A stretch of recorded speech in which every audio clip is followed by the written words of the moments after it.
नमस्कार दोस्तों। आज हम इस वीडियो में आपको बताएंगे कि पंचायत बीएलओ किस तरह से अपने पत्रक को भरेंगे। आपको 4 बुकलेट मिली है, उन चारों बुकलेट के बारे में हम आपको बताएंगे। आइए देखते हैं इन चारों बुकलेट की वीडियो को। दोस्तों, इस वीडियो में आप जानेंगे कि पंचायत बीएलओ का जो पत्रक है वो किस तरह से भरा जाएगा। जैसे कि आपको 4 बुकलेट मिली है। एक है विलोपन सूची, और दूसरा है संशोधन सूची, उसके बाद तीसरा है परिवर्धन सूची, और ये चौथा है निर्वाचक गणना पत्रक। ये चारों बुकलेट जो आपको मिली है, इन चारों बुकलेट के बारे में हम आपको बताएंगे। आप जो है समझ लीजिए इस पत्रक को कैसे भरना है। तो जो विलोपन सूची का जो पत्रक है, इस पत्रक में उस मतदाता का नाम दर्ज किया जाएगा जो मतदाता या तो मृतक हो चुका है, या फिर जिस लड़की की शादी हो चुकी है, उसको इस जो है विलोपन सूची पत्रक में उसका नाम दर्ज किया जाएगा। जैसे कि यहाँ पे आप देखेंगे, सबसे पहले आपको जनपद का नाम भरना होगा, फिर उसके बाद ग्राम पंचायत का नाम भरना होगा, फिर उसके बाद है मतदान केंद्र संख्या व नाम, उसके बाद मतदान स्थल संख्या का नाम, फिर मतदान स्थल पर संबद्ध वार्ड कहाँ से कहाँ तक। तो ये जो हेड भरने के लिए आपको जो है, आपको जो मतदाता सूची मिली है, उस मतदाता सूची में आपको मिल जाएगा। यहाँ ऊपर पूरा जो है दिया जा रहा है, आप इसमें देख के भर सकते हैं। इसमें ज़रूरी चीज़ यह है कि जिस विलोपन मतदाता का नाम इसमें जो आप दर्ज करेंगे, सबसे पहले क्रमांक नंबर डालेंगे, वह मतदाता किस वार्ड का है, फिर उसके बाद उसका निर्वाचन क्रमांक क्या है, फिर मकान संख्या क्या है उसका भरेंगे, फिर मतदाता का नाम भरेंगे उसमें, फिर उसके बाद 6 नंबर में उसके पिता, पति या माता का नाम दर्ज करेंगे। वो मतदाता पुरुष है या महिला यहाँ पे दर्ज करेंगे, और मतदाता सूची में उस मतदाता की उम्र क्या है यहाँ पर आप भरेंगे। इस तरह से भरेंगे, और ये ध्यान रहे कि इसको आप क्रम से भरेंगे। मान चलिए कि मकान संख्या 1 में आपको कोई मतदाता विलोपन वाला मिल गया, 2 नंबर में नहीं मिला। तो जब 2 नंबर में नहीं मिला मकान संख्या में, तो 3 नंबर मिला, तो आपको क्रम से ही भरना है। जैसे 1 नंबर क्रमांक भरा, यहाँ पे मकान संख्या 1 में जो आपको मिल गया कि एक विलोपन है। अब 2 नंबर में नहीं मिला, 3 नंबर मिला है, तो इस 2 नंबर के बाद तीसरे जो है मतदाता का नाम यहीं पे ही दर्ज करेंगे। ऐसा नहीं कि एक पेज पे एक ही परिवार का दर्ज होगा। ये जो विलोपन सूची है, इसमें आपको क्रम से ही चलना पड़ेगा। और दूसरी ये संशोधन पत्रिका है। संशोधन में इसमें उस मतदाता का नाम दर्ज किया जाएगा जो मतदाता बताएगा कि हमारा नाम गलत है, यानी मतदाता सूची में उस मतदाता का नाम गलत होगा, तो उसका नाम यहाँ पे दर्ज किया जाएगा। तो सेम चीज़ वही यहाँ पर भी है, हेड आपको भर लेना है।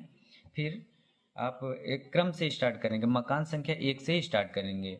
1 से स्टार्ट करते हुए आपको जितना लास्ट तक जाना है आप जाएंगे। मकान संख्या 1 में जाएंगे तो वहाँ से मिलता है कोई संशोधन वाला, तो आप उसका भर लेंगे।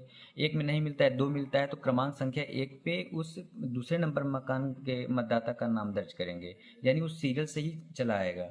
जैसे दो मकान नंबर 2 में कोई मिला, 3 में नहीं मिला, 4 में मिला, 5 में नहीं मिला, तो आपको एक क्रम से ही यहाँ पे जो है लाइन छोड़नी नहीं है, आपको उसी तरह से भरते हुए आना है। यहाँ पे बीएलओ के हस्ताक्षर होंगे, पर्यवेक्षक के हस्ताक्षर होंगे, फिर उसके बाद यहाँ पे मतदान अधिकारी के हस्ताक्षर होंगे।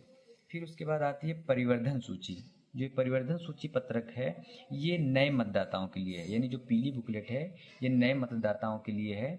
जो मतदाता 1 जनवरी 2025 को 18 वर्ष पूर्ण कर रहा है या उससे अधिक उम्र है उसकी, तो उसका नाम इस पुस्तिका में दर्ज होगा।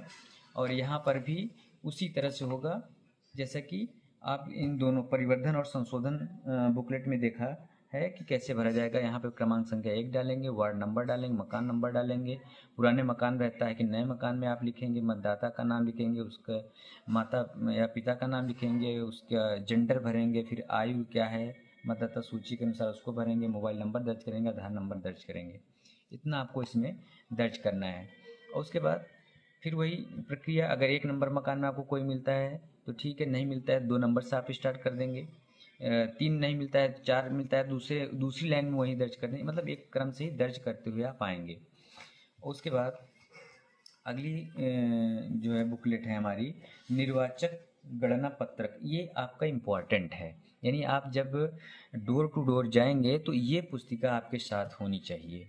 इस पुस्तिका में जो है आपको संशोधन, विलोपन और परिवर्धन, यानी नए मतदाता का भी नाम इसमें दर्ज होगा, और जो मृतक या शादीशुदा हैं उनका, इसमें जिनकी शादी हो चुकी है उनको, और उसके बाद जिनका नाम संशोधन करें उनका, इसमें तीनों तीनों मतदाता का नाम इस पुस्तिका में दर्ज किया जाएगा।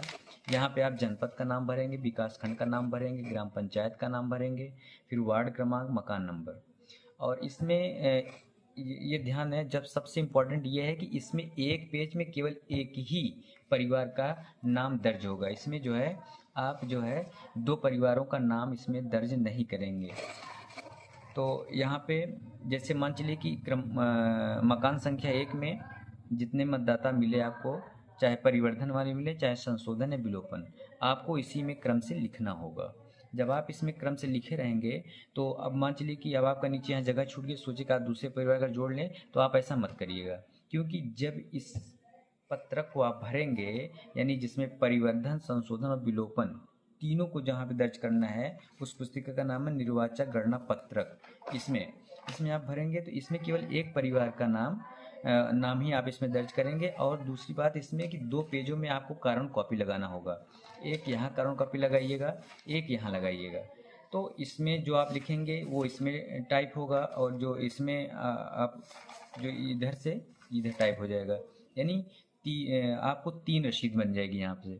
जो पहला है वो आपको बुकलेट में रहेगा, दूसरा जो है ये जो है आपको निर्वाचन कार्यालय चला जाएगा, और तीसरा जो आपका होगा, ये जिस मतदाता का नाम आप जोड़ेंगे या जिस परिवार का नाम जोड़ेंगे, आप उसको पावती रसीद के रूप में आप उसे देंगे, ताकि बाद में आपको ये मतलब सहूलियत रहे कि हमने ये आपका नाम जोड़ा है, या आपके नाम में हमने संशोधन किया है या विलोपन किया है, उसकी रसीद आपको देनी होगी। यानी तीसरा पेज जो होगा आप वो मतदाता को देंगे, एक आपके पास रहेगी और एक निर्वाचन कार्यालय चली जाएगी।